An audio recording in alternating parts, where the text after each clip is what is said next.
Welcome to the channel. This is a live stream. I know I'll post this and then it's just gonna kind of have to be like a video. But I want to be more conversational because of the live stream aspect. So any comments, I will read those and those will become part of the video once it's posted. And I intend to just leave the video up forever. I might change the title, or I guess if I would change the title, it would just be to a helmet update, something like that. But the main reason I'm doing this video today is because I got a lot of questions about the finish I put on this Boba Fett helmet. And I had a lot of folks asking, how did I do that? Or basically, where did I buy it? Right. So I made it myself. This is 3D printed and assembled like many of us do, right? It's just basically grunt work. And you can almost say that the fun part, the whole thing is fun to produce a Boba Fett helmet like the whole time. Because as you add the pieces and see it come together, it's constantly rewarding. I don't know how else to put it. It never gets old. Oh, thanks. Nice work. Thank you.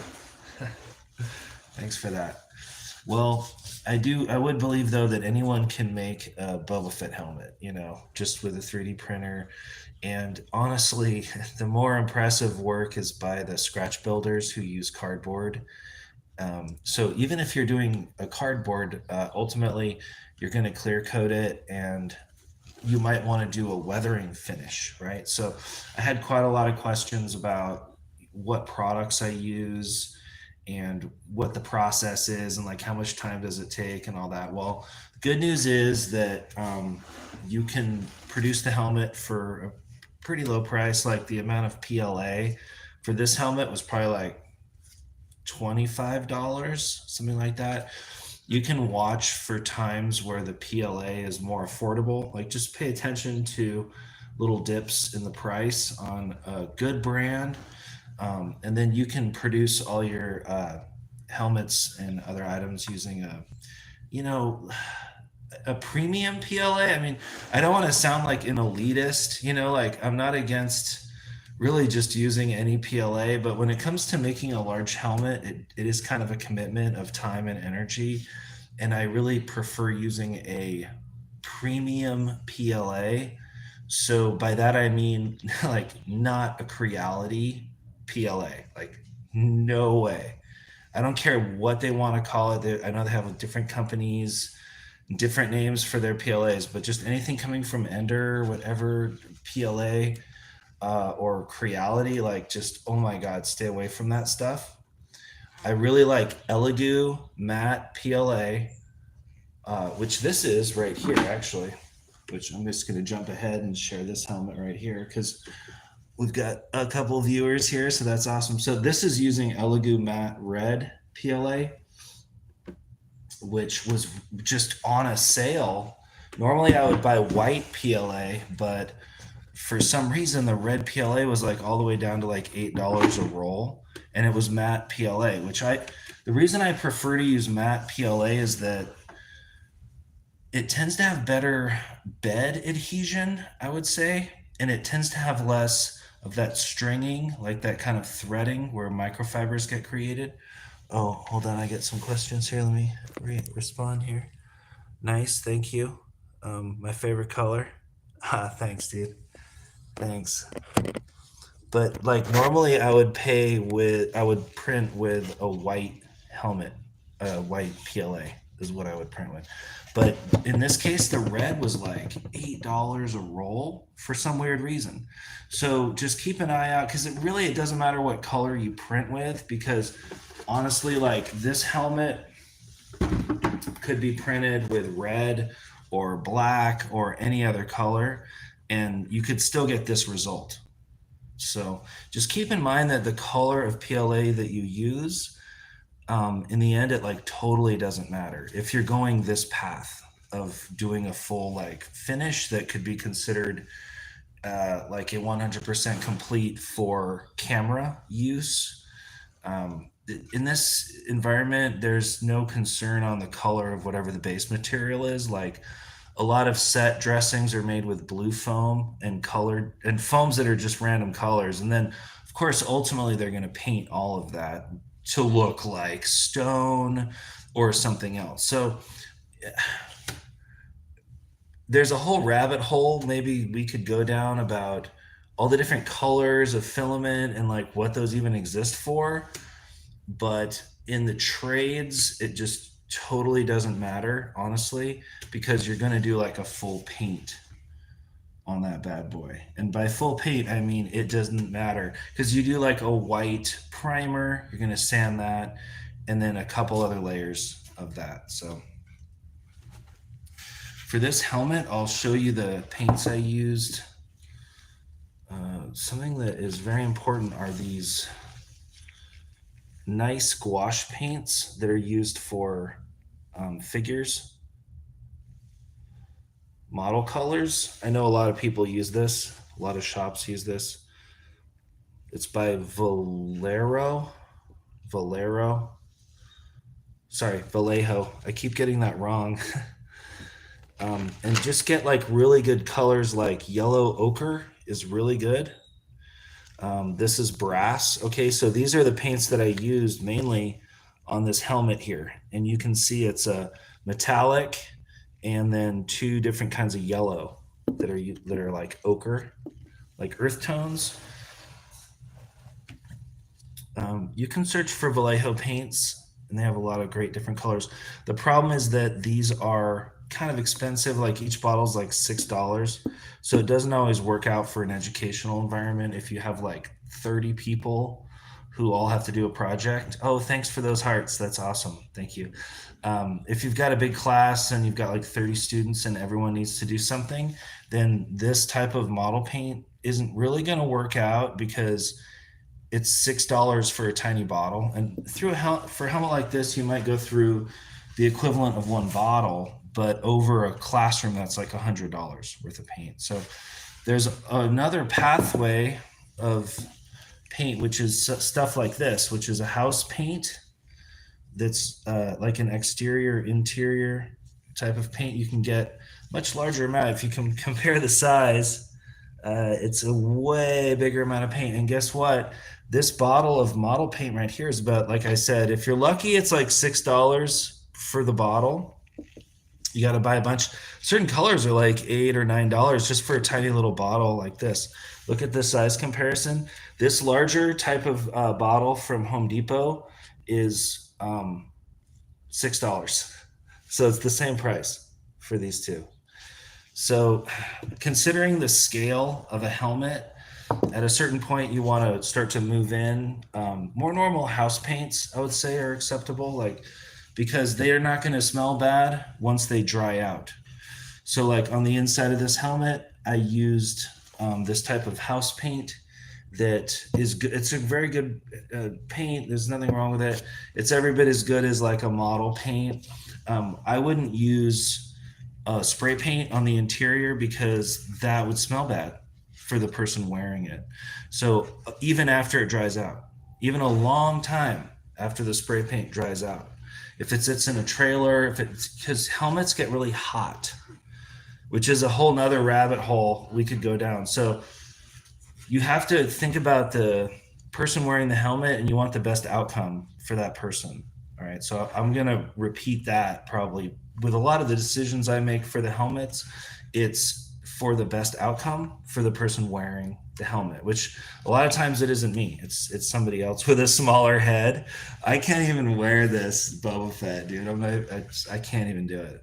My head is way too big. I have to make a Boba Fett helmet that's like at 110%, and then I think it'll fit normal. And if you look at the Mandalorian helmets that got created, like they clearly stretch the front out on those, you know. It's almost like they had to learn the lesson all over again that the Boba Fett helmet is not that good for stunts, you know. And honestly, the Star Wars helmet that is really good for stunts is the Scout helmet right here. So there's a variety of reasons why this is better for stunts. One being that the lens doesn't fog up and the stunt person doesn't feel crowded inside this helmet. So why didn't they just make all the main characters of the Mandalorian having like a scout helmet, you know, or just like go this way, you know? It's you could go either way. You could do an entire show just based on this helmet right here.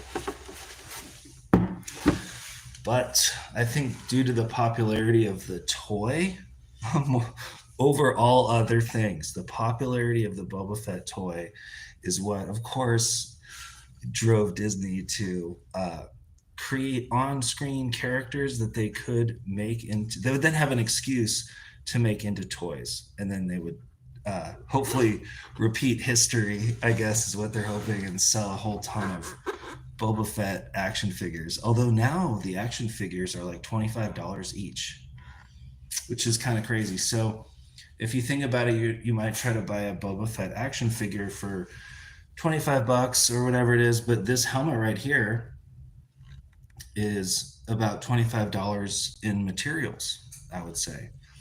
And that's getting your PLA at a good price, you know. And like I said, look for when the PLA dips in price because it's kind of weird and it's not even logical. You just have to follow a couple different brands of PLA that you trust and watch for when some of their spools go down to like $7 each and just buy it. Don't even care like what the color is, just bam, bam, bam. Because if you're getting your spools at like $7 or $8 each, you're really killing it on materials. And because the paint is really affordable. So anyway, so to get a finish like this, I used a silver base coat. That's like any Krylon or Rust-Oleum or hopefully better material than those paints. But even with a basic Rust-Oleum chrome paint, which only costs like $7 or $8, once you get the primer base on, you get all your surface the way you like it, and you feel good about how all the forms look. You feel like you've got it to the point where the form is good. Then a couple coats of the silver, or honestly any primer or base paint, really helps smooth out all that hard work you did and takes it a notch up. So putting a couple layers of paint on is not a problem. The cans of paint are only like literally $7 or $8 at the worst. And you know, it's so funny because I can easily remember when spray paint was like $2 a can. It was like $1.79 a can, and that was like normal stuff. Like Krylon was like so affordable. But yeah, it's okay that it costs more now. It's probably better because that limits people's wastefulness, I suppose, with it. And you know, it is somewhat toxic. So make sure you wear a mask. And when you're sanding, when you're spraying paint, always wear a mask, of course, because um, really we should just have a mask automatically for such things. Like, but we don't. So we have to go, you know, spend small amounts of money on a respirator or something to protect your health while you are working, okay, and using paints. So to get this finish on this guy right here, I basically use that chrome base coating of a chrome paint, some brass paint, and then different types of yellow ochre and like World War II armor colors. And any kind of like vintage colors. Like you can also get, let me repeat, a much larger container of paint for $6 at Home Depot or Lowe's, and you can custom mix that to match. Just bring this in. If you have a really nice model paint that, like this one right here is a sand yellow, which I really, really like. I could just take this to Lowe's and get them to match the color for also $6 in a much larger amount. So you don't want to let the paint cost anywhere near the materials. You want to make sure that your filament is the most expensive aspect, or whatever your base material is, and then the paints should come across as pretty affordable. I would say one can of the spray paint can do 3 or 4 helmets. So if you break that out over several helmets, It's pretty affordable. It's like $2 in paint per helmet. So yeah, without totally breaking the bank, I mean, I guess getting the printer is the most expensive part. But if you can just, not break the bank on materials, you're practically doing the helmets for free. If you can. So I haven't made the lens for this guy yet. I think the lens is going to come in at like $7 or $8, and that my total out of pocket price to produce this is like $38 to get to this level. So mostly it's just labor and making the time to do these things, and hopefully getting paid to do these things, so that the good problem to have is actually that you are really busy and that you're getting paid. Let's see here. It's a lot cheaper at Hobby Lobby. Yes, exactly. Thank you. Yes, Hobby Lobby. I don't have a Hobby Lobby close by here, but yeah, if that's a better location for paints, yeah, you don't want to get too crazy buying a lot of these small bottles of paint for like $6 or $7, because one helmet will eat up a lot of paint. Like this helmet here pretty much ate up this entire bottle of brass paint. So you can see where the metallic brass is located over the silver metallic base, and then it's sort of weathered. The main thing too when you're weathering it is to use like a cotton rag. Don't use paper. Just find a cotton. Don't use polyester either. Just find a cotton shirt, and then burnish it out. So if you watch some of my earlier videos, you'll see that I completely paint it black with this stuff and then burnish it back off completely. And if you make the rag really wet, then you can really back out. Like if you just get too much weathering on your piece and you're thinking, oh man, I just made this nice clean piece so dirty, like I made it too dirty. Sometimes you can feel that way, especially after you worked a lot on something and got it really nice. And the final step is weathering, right? So you're going to have to now do light damage and kind of mess it up. And it's kind of heartbreaking, honestly, to weather a piece, because you've up to that point you really have worked really hard to get it perfect as if it was a brand new item. You do have to hit that point. You can't go from a roughly made object to a weathered object that's going to work on screen or just on first impression with people. You have to take an object all the way up to a certain level of basic completion. So, like on this helmet, once I got the base coat really nice, where I liked it, where it didn't look printed, is what I'm saying. I didn't see any more printing lines, but also in certain areas, I also filled cracks and just got it to where it just kind of snapped visually. There's certain parts of the scout helmet too where you're going to want to do a little filler material even after all the parts are together. So on like the Boba Fett helmet, like on this, the way this piece fits, I like to add some filler material around here and just get that fit nice and have it really cohesive, with it and nicely attached. And then that creates a really nice valley to pick up the weathering. So the whole time that I'm doing the finish, I'm thinking, yeah, I'm going to weather this, in the future. So once you get that really nice smooth base coat, then you just kind of put a lot of black paint on and burnish it off and reveal what's underneath. And then sometimes you have to attack it with these more kind of dirt-like colors, like yellow ochre is also really good, like this one. But again, you can go to Home Depot or Lowe's and get a giant bottle of paint, much bigger, for the same amount, $6. So you can definitely sort of hack the system, or I guess you could say a good life hack would be taking your favorite color, like let's see here, yellow ochre from Vallejo, which is such a great color, But there's no rules against taking a little bit of this color to Home Depot, and they'll put it in the scanner, and they can give you a very large container that really matches it, and you can get satin or shiny or whatever you want to get. Okay, so I got a lot of questions about how I got this finish on the helmet. I think probably the number one aspect is you just have to eyeball it, and you have to not restrict yourself from going too far, and keep a wet rag, again using cotton rags. Your rags are going to get really dirty. If you have a wet, like just really watery rag, because this is all water based.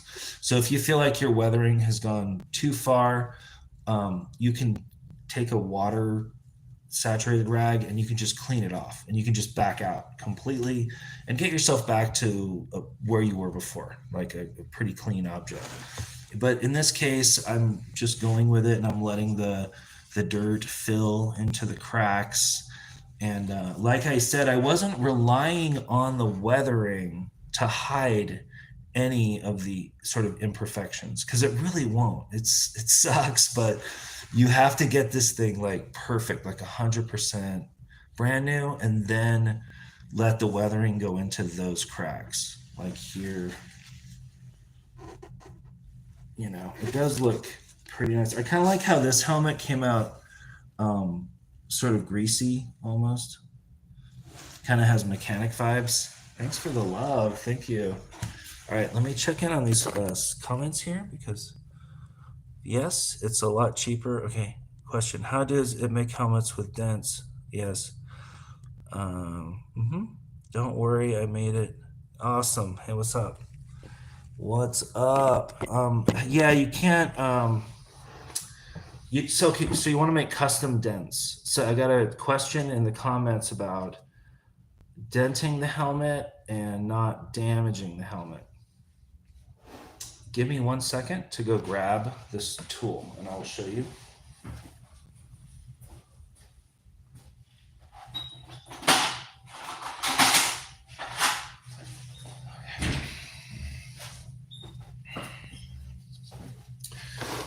All right, so here is, in the United States, it's called a soldering iron. I'm not sure what this is called in Europe or other countries, but I have some really cool subscribers that from Australia and New Zealand and like England and stuff.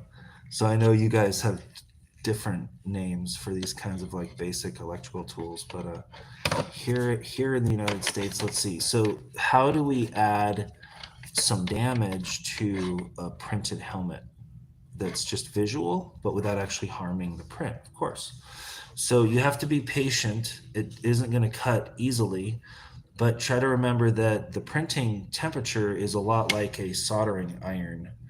And you're definitely going to want to do this in a ventilated place, probably with a mask on, I would say, a respirator, because when you melt plastic, you are releasing some nasty fumes. But, if you wanted to put the helmet dent, Boba Fett has the helmet, impact.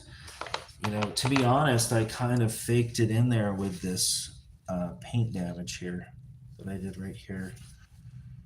There's kind of a blaster mark that I put on the yellowish paint. And I was absolutely thinking about that dent that Boba Fett has. So, but I like this cleaner original design of the helmet. That was when George Lucas was thinking about the flying stormtrooper. And it makes sense because one of the stage settings is Cloud City. Wouldn't flying stormtroopers just be really cool in Cloud City? And then it's weird how obviously that he never gave up on that idea, because later there's just like all these flying stormtroopers all the time. It's like it's almost annoying, but it's like the original attempt at the flying stormtrooper. No, it's not almost annoying. I think all this flying stormtrooper stuff now is straight up annoying, but it wouldn't have been annoying in The Empire Strikes Back in Cloud City, because think about how they could have unveiled Vader, not just by himself, but with a flank of flying stormtroopers that had the knee darts and the flamethrowers and all this, the cable, right, the grapple shot to capture Luke alive. You know, Vader might have not even trusted himself to capture Luke alive. He might have not, you know what I mean? Because he was like so vicious and he was so lethal. So you can really see where the flying stormtrooper in Empire Strikes Back in Cloud City would have been amazing. And they could have really given some chase to Luke, like after he jumped down the pit to get away from Vader. Like those flying stormtroopers could have kind of chased him down there and stuff. Like they could have just done it all right then, and it wouldn't have been annoying. But there was a budget problem, and that's the reason they only made a couple of this type of helmet.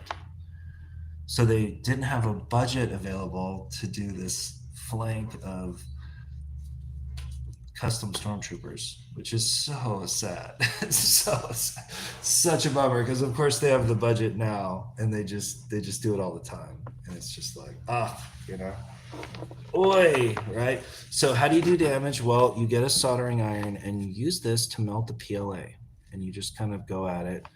And again, it's like eyeballing it. It's a lot like the painting. You're just really eyeballing stuff. And by painting, I do mean like using a paintbrush, you know, to apply the paint to the piece, and then going back with a rag.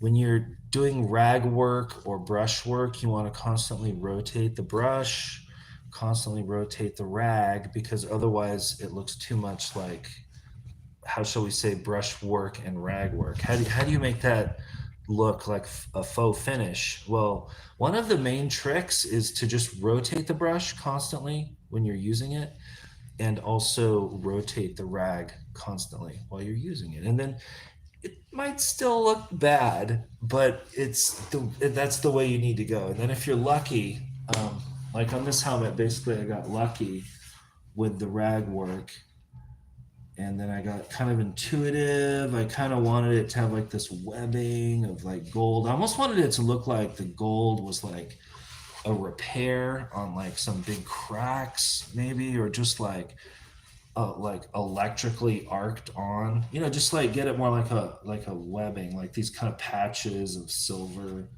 just because like from far away that looks cool, just like these blocks, you know, these shapes. Yeah. And then would it make a cool action figure? That's part, I mean, I would say yeah, for sure, but it's unnecessary. Like I don't think there needs to be more action figures of this character, at least not right now. At least not right now. We've got too many of those. Too many. Back in the day, it would have been cool. Imagine if, in addition to the snow trooper, they would have also had flying stormtroopers all the way back in, you know, 79, 80. The Empire Strikes Back. Snow troopers are cool though. I like snow troopers. I don't have any snow troopers right now, which makes me really sad. Wish I had some. So these are another item that has popped up in some of my videos, and I've had a few questions about it.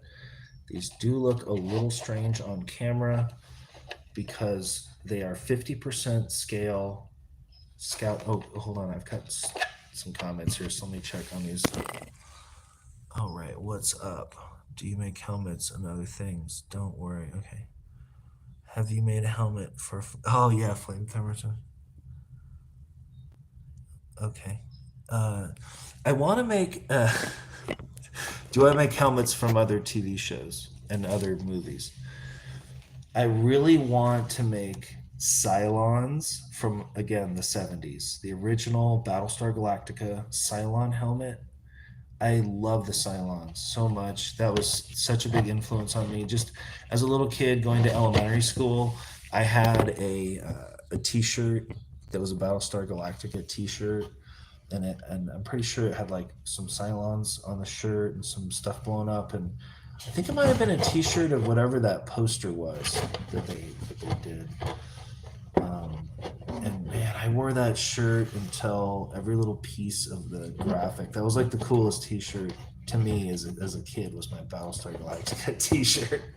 I love Battlestar Galactica. So the helmets I make and the props that I'm personally interested in making are mainly from Star Wars and mainly from Return of the Jedi, actually, and then back into Empire Strikes Back. And then from the original movie, I don't have any plans to create like an Imperial Stormtrooper. If I wanted to own an Imperial Stormtrooper helmet, I would support another creator and probably try to buy one of theirs because other people can make really nice, New Hope Stormtrooper helmets, and I can't do it for cheaper than that. I can't do it. I can't. Like I would just buy one. The kind of helmet that I like to try to make is the Scout helmet and the Boba Fett helmet. And if I can just get really good at those, I've probably made like 20 Scout helmets. I've gotten a couple of them off to actors as volunteer pieces for their work. And I've sold 6 or 7 Scout helmets just in the past 12 months, like so total year of 12 months. So I don't even sell like one a month, but once every 2 months I'll sell one. So I had to make a bunch before I would even be willing to start selling them just to get decent at it. But all the stuff I've made before that was 3D printed or scratch built for props was stage settings and then some kinds of like furniture for stage setting and stage dressings and stuff like that. But not so much body armor because I've never been paid to do stuff for Disney, who owns all the stuff now. So for most of the time I've been doing this, Disney has owned Star Wars, and I've never worked for Disney. So the people I have worked for, I can't actually say because I've signed NDAs with some of the companies that I do work for here in Los Angeles, and it would not be okay for me to say the names of those companies right at this particular time. It would not be okay. An NDA is an acronym for non-disclosure agreement, where I'm not allowed to share the work I do or even that I work for media companies, I guess we could say. Definitely production companies. So let's get into this scale question here. The scale is so interesting. I'm really curious. Like, okay, so this looks huge. I know this giant red helmet looks really huge, but it's actually just a normal sized helmet. And to prove this, I will throw it on. I don't think it has any spiders. No, it's all good. This one's not quite finished yet, obviously.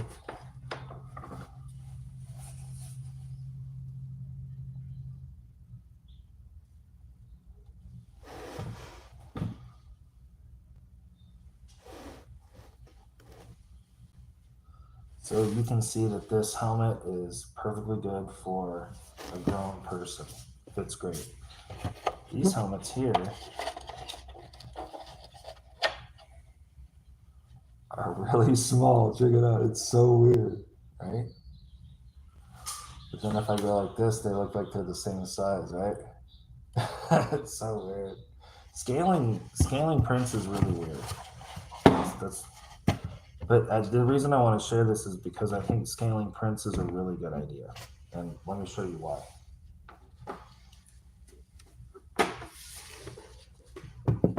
I'm definitely going to do like more scaled prints, like the Scout helmet. Here, let me get my hat on. Put my hat on the hat rack here. This helmet is 100% scale, and it uses a lot of PLA, especially how I like to print with 5 or 6 walls. So it's pretty close to solid in most areas. So you're going to consume at least 2 spools of PLA, and probably 2 spools plus a little bit of leftover from a spool just to make the stretch. And then some of the accessories you can print from leftover spools, like the snout and stuff like that. So the full scale helmet of a scout, or pretty much any Star Wars helmet, uses a lot of PLA. Let's just put it that way, 2+ rolls. A 50% scale helmet, and when I mean 50% scale, it's strange, but you would think, oh, 50%, that's only half the size. So 50% only uses half the amount of PLA, but you would be wrong, because do you see that 2 of the 50% helmets are the same height as one helmet? I know this is painfully obvious, but seeing it visually really helps to understand this concept. So it isn't just, so these are 50% scale, but they use way less material, way less material.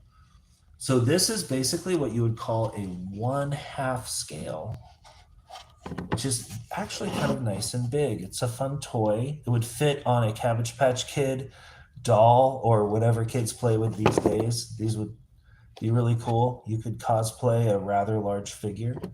It's a 50% scale helmet.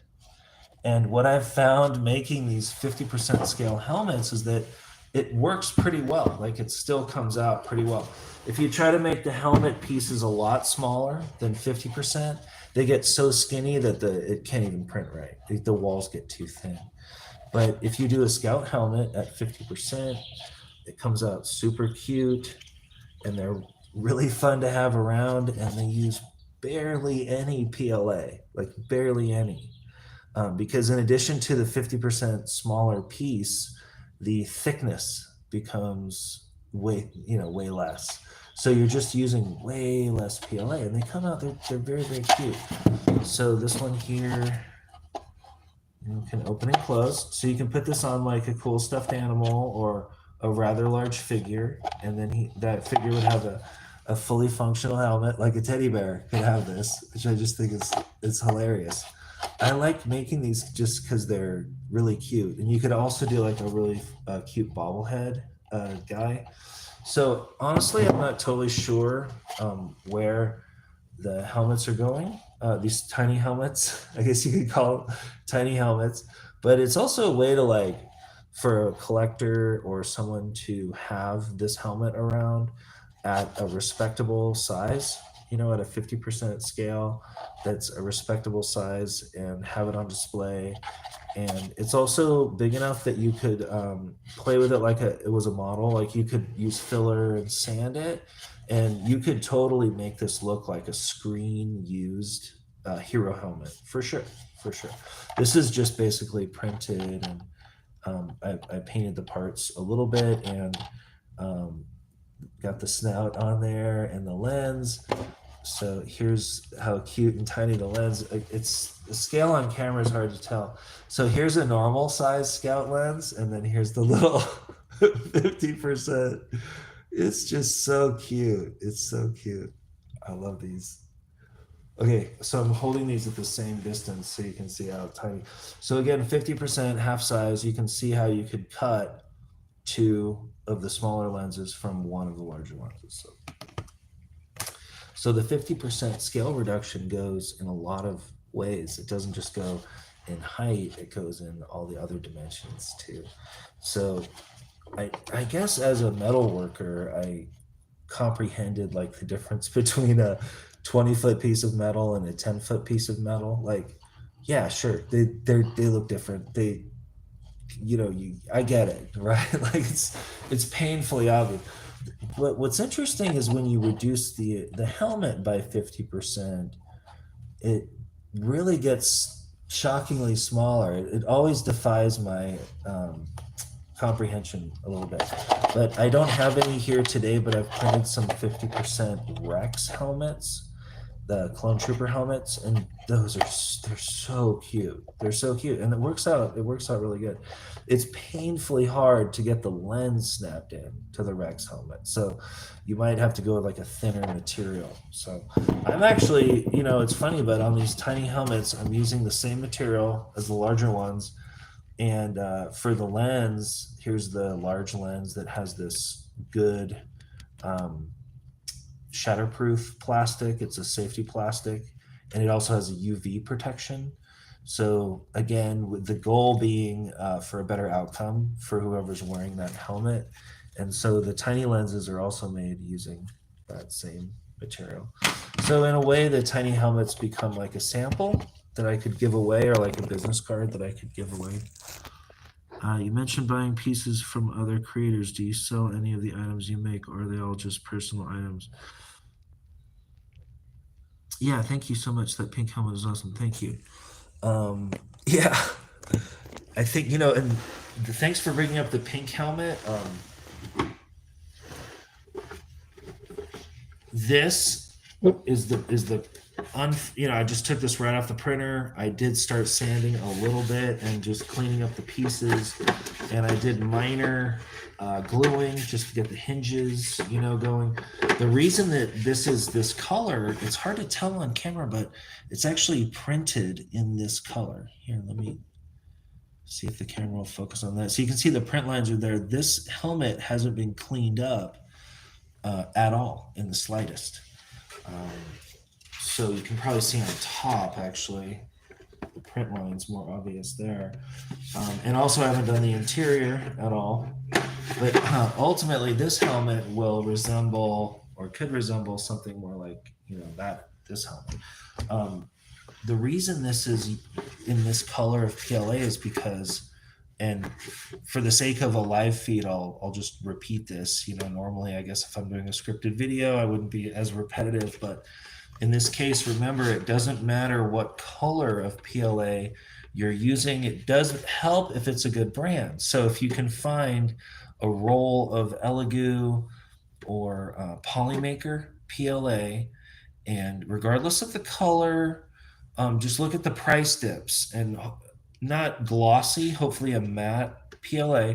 Look at for little price dips where sometimes one roll could be $8 instead of like $12 or $15 or whatever. So regardless of the color, just buy it, because this helmet here was white originally, but it really wouldn't matter. It could have been this color, right? And in this case, you can find white PLA for, if you buy like a pack of 4 rolls of PLA, then you can get them for much less per roll, right? So like $8 or $9 per roll. So the main thing is try to get your PLA for, try to get a good quality brand PLA, so that you're not going to be fighting the print process. Because I think a lot of the adhesion problems and printing issues people can have are really due to the PLA just being the wrong brand. And I'm not sponsored by any brand of company of PLA or anything like that. But I just have had better luck with companies like Elegoo and Polymaker as a PLA supplier versus companies like Creality or Ender, or any discount PLAs. Like, just I would recommend, like, it's cool to print with whatever you have or whatever is there, but if you're really shopping for PLA and you want to do helmets and props, I would say try to at least go with like a brand that you can trust, that's not just going to crack. It's just going to have a lot of adhesion problems, and it's just going to literally crack. Like when you're working on it, even when you're taking off the supports, like the actual base piece will just break as well. And it's too sticky. The cheaper PLAs are a little overly sticky, I would say. So like Polymaker and Elegoo PLAs, one nice thing about it is that the support separation from the base piece that you're keeping, that you're going to move forward in a finishing process, the supports break off really nicely, and there's a nice clean break. And it's surprising with other PLAs like Creality PLAs, like how much damage gets done to the print itself just when you're trying to remove the supports from some of the little areas. So that's just my 2 cents. Like I said, I'm not trying to promote any particular brand of PLA. All right, guys. Well, that's all I wanted to share with you today. I guess just as a random, let's see if I could address any of these questions here. Um, yeah, is what I'm doing for money or passion projects. So yeah, like I said, the Star Wars items are my passion projects. Um, for a long time, I've done props and stage dressing for some productions, but for those times I've been working as a subcontractor, I've had to sign a non-disclosure agreement. So I wouldn't make the same things that I've made where I've been getting paid, but also I am unable to just even talk about it or what those companies were that I am working for, or some of them I worked for before but could work for again. So it's weird, but the non-disclosure agreements are lifelong. There'll never be a time in the future where I can disclose some of the companies that I've worked for, just because I have a non-disclosure agreement that I signed for, and that's because when they want to work with me again in the future, we've already done this. We've already done the non-disclosure. So if you're ever working for a company, even as a subcontractor, and they want to do a non-disclosure agreement with you, like definitely do that, because they're paying you to work, right? But you can't do that as part of your YouTube content because you're just going to get in trouble, because that's like the absolute opposite of what a non-disclosure agreement is. So, do I make props and stage settings, dressings for money? Yes, I do that. All the Star Wars things that I'm sharing on my channel are my own passion projects. Because once I realized I could make this stuff, then I thought, oh, okay, what do I want to make?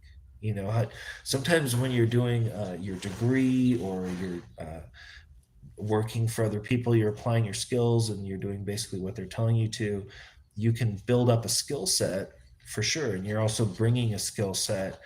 And then at a certain point in your life, like about 5 years ago, I realized that I could make, well, the first thing I realized was that I was nostalgic for certain Star Wars characters, and that I could recollect those figures that I had as a kid. And of course, we can rewatch the movies and all that kind of stuff. But I basically finally checked into the fact that I'm nostalgic for some of these characters, mainly from Return of the Jedi, to be honest. So for me, the passion project is going to be towards something that I am nostalgic for. I would say that I'm feeling nostalgia for. And the Scout Trooper is a character that I just feel a huge amount of nostalgia for. And I think other people from Generation X, I don't really qualify for Generation X. I'm a little too young for Generation X, but uh, what comes after Generation X, of course, is Generation Y, which does actually describe my personal take on stuff. Oh, my phone is making noise during a live stream. How annoying. Sorry about that. So yeah, Generation Y, and then you get Generation Z. So I'm a little more in Generation Y, for sure. So for me as a kid, like the original toys were like the mainly the Empire Strikes Back stuff, but then Return of the Jedi. And I always loved the Stormtroopers a ton. Like I got Stormtroopers for Return of the Jedi and Snow Troopers from Empire Strikes Back, and got the Boba Fett figure as a kid. So I was like super nostalgic. So once I checked into that stuff, I was like, oh my God, I'm so nostalgic. It's like pathetic, like it's just so hilarious. It's absolutely hilarious. You should definitely laugh at yourself for being overly nostalgic. But it is a starting point, I would say. So sometimes we're just looking for a starting point, and that could be with something that you really care about or something you feel nostalgic towards. And I would say that's a very good starting point, because if you run into a hard patch, you're gonna persevere. It's not just something you don't care about. So you can see different creators go with different starting points, I would say, and their starting point tends to become a very defining feature, I would say, of their channel and of their creations that they choose to share. So in my case, my starting point in my own journey with passion projects. That is things that I'm not getting paid to do, but things that I just want to do, either for Halloween or as just an ongoing skill building, or honestly to give to my friends who I know also really like this stuff. The guy who does my laser cutting is almost the exact same age, and he also thought the Scout Trooper was really cool as a kid. And so I gave him one of these helmets, a full size helmet, and he loves it. It's in his office and stuff. So I know that there's just literally millions of people out there who really like this stuff, and it is hard to get your hands on it, physically. So I do try to give those helmets that I make to friends of mine. This helmet I might give to somebody. I'm not sure, but if I do, it'll be like definitely like a really good friend, that I give it to. But it's just because like people in my generation, we also like work hard and we're still working hard, and we don't always have a couple extra $100 sitting around, to buy a helmet. So one of the coolest things I could do is like give a helmet as a gift, I would say. And the other way that I've monetized the 3D printing and just the prop building is teaching high school classes and community workshops in how to do this. So I've already taught several community courses at local community centers that have 3D printers. I've taught basic classes in 3D printing, and of course, I got paid to do those gigs. So doing teaching gigs is also a great way. A lot of places like high schools and community colleges have 3D printers, but they don't make a lot of use of them. So if you can apply yourself as a teacher in your community where you are, if you just have a little bit of knowledge, or you just see this 3D printer sitting over there, you can say, "Oh, hey, if you need someone to use that, or if you want someone to teach you, how to use that better, you can apply yourself as an instructor as well." So there's a couple different ways, to make a living as a prop builder, but one of them is as an educator for sure. And on this channel, on my YouTube channel, I was originally sharing metalwork content, and once I started sharing some of my prop making content, that's when I feel like people started responding a lot. So that's why I'm focusing now on stuff like the Scout helmet and stuff like that, and a little less of the metalworking content, but you'll still see the metalworking and some of my metal sculpture coming on the channel. So as always, guys, let me know what you think in the comments.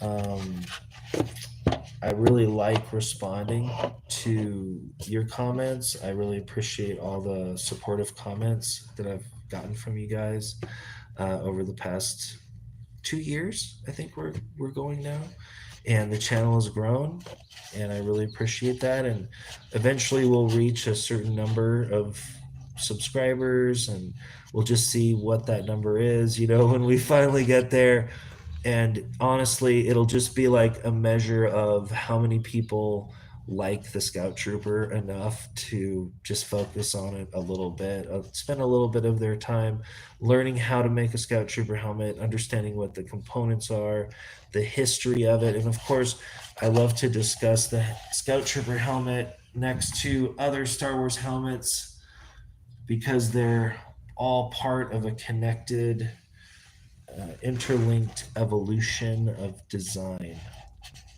that was unbroken for decades under the direction of George Lucas. And I just think with the newer stuff, it's more like a shotgun blast where they're just shooting a whole bunch of different stuff at the audience, and they're just kind of hoping that we like some of it. Whereas like that's not what it was like before. Like George Lucas was just making really cool things, as the editor, as the designer in chief, and having obviously really creative people work for him. But when you have that really strong singular vision, you have a really smooth evolution over time, which we see in the toys, we see it on screen. And then if you're here with me checking this stuff out, then what you're watching is the evolution of the Scout Trooper as a prop, as an actual 3D piece that you can wear. And You can take on the character of the Scout Trooper for sure. So last Halloween, me and my son were Scout Troopers for Halloween. It was like really, really, really fun. If you go around and look at these gloves, they're like making little noises. So I'm gonna have to fit the lens to this Scout Trooper helmet here. So thanks for you guys to join me today, and hopefully you enjoyed this live stream. And I'm gonna have to fit the padding into this bad boy so it fits correctly. I know it looks ridiculously huge, but this is the size of a Scout helmet.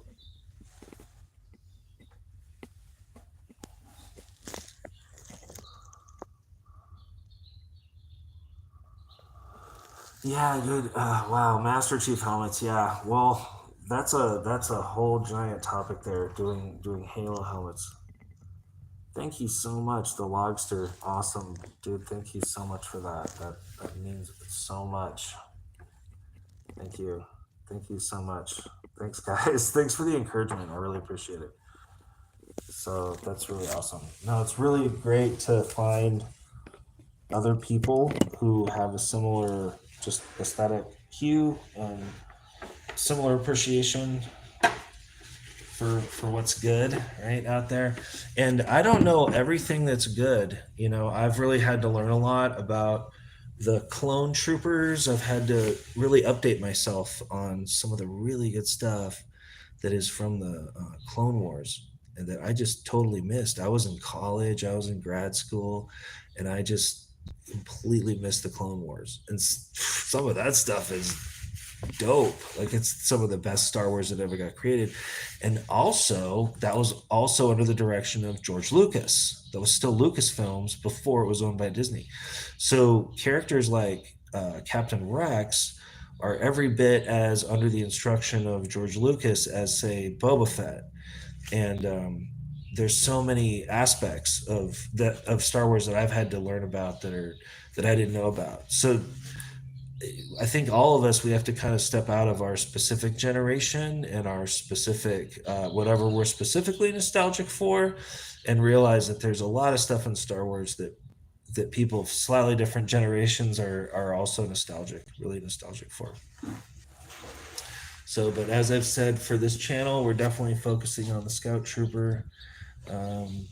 And so these little miniature Scout Trooper helmets are just really cute. That'd be fun to share them. These are really fun to give away to my friends.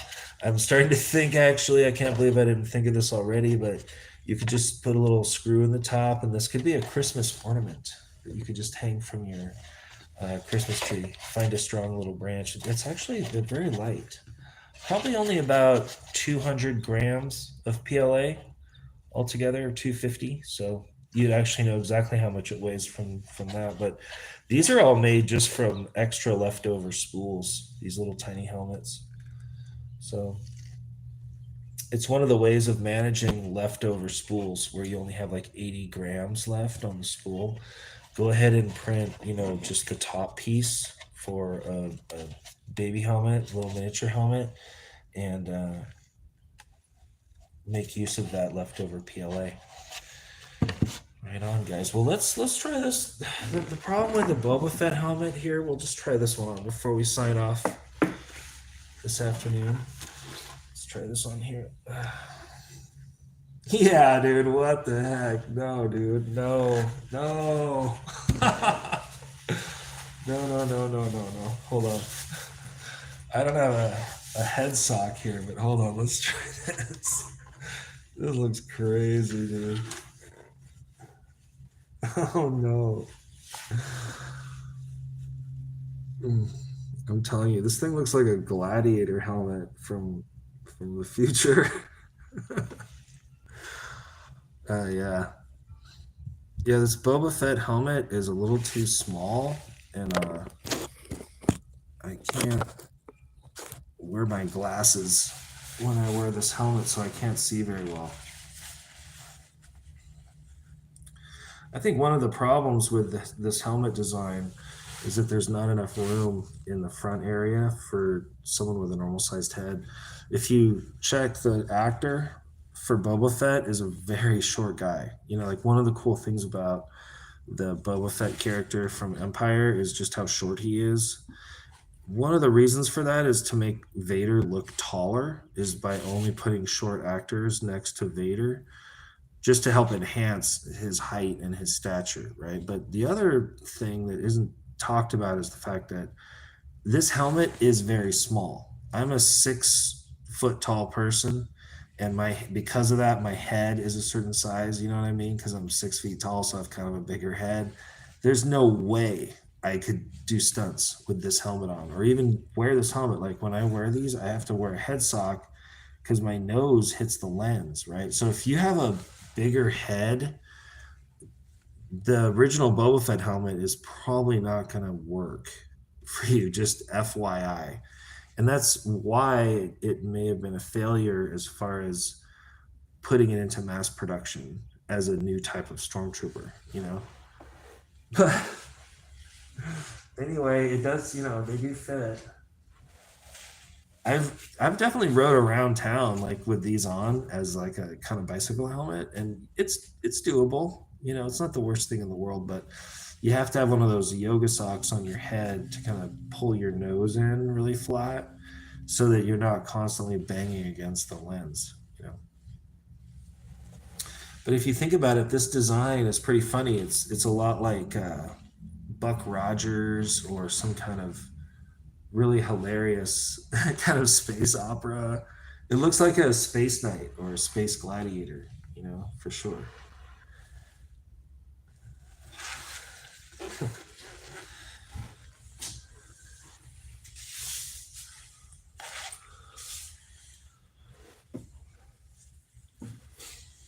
But no, George Lucas was just making everybody's favorite new bounty hunter, right? All right, guys. Well, I'm going to bounce because I don't want this video to get too long, because I'm just going to go ahead and post this whole video. So thank you so much for all these great comments, you guys. I really appreciate it. Thank you. Thank you. Thank you. Thank you. You guys are the best. Thanks for helping the channel grow. Thanks for joining me today. Let's just go outside for a second and I'll show you what's going on out here. You can learn a little more about my studio. So outside this window is kind of cool. Check it out. It's like a bunch of old radio tower stuff and government stuff. My studio is in an old military base, but part of the base is still active. So now we're gonna go outside. Let's just do a little tour together of the studio. Here's my infamous truck that has all the holes in the back. It has become infamous.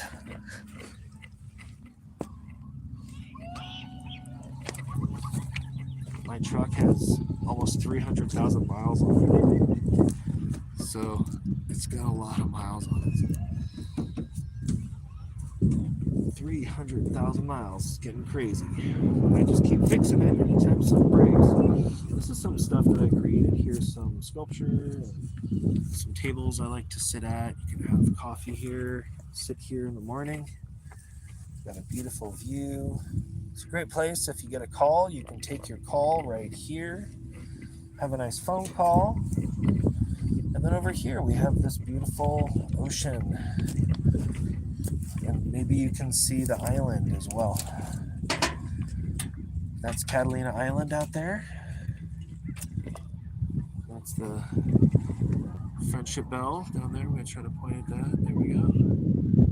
Friendship Bell Park. There's a beautiful little structure down there that has a giant bell that gets, every couple of years they ring it, or a couple times a year. But actually it's very unusual. It's really only every once in a while, maybe once a year. Some monks come and the monks ring that bell. So I think it has a spiritual purpose.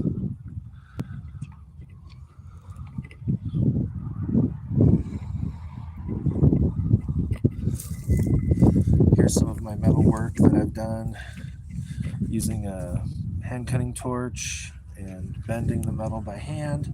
These are actually also made by hand, where I'm cutting all these holes and welding it together by hand and designing all these pieces to create furniture, tables, chairs. These are items that haven't sold. They're basically left over. And the fun thing about that is I get to keep things that don't sell, right? So that's the fun part there.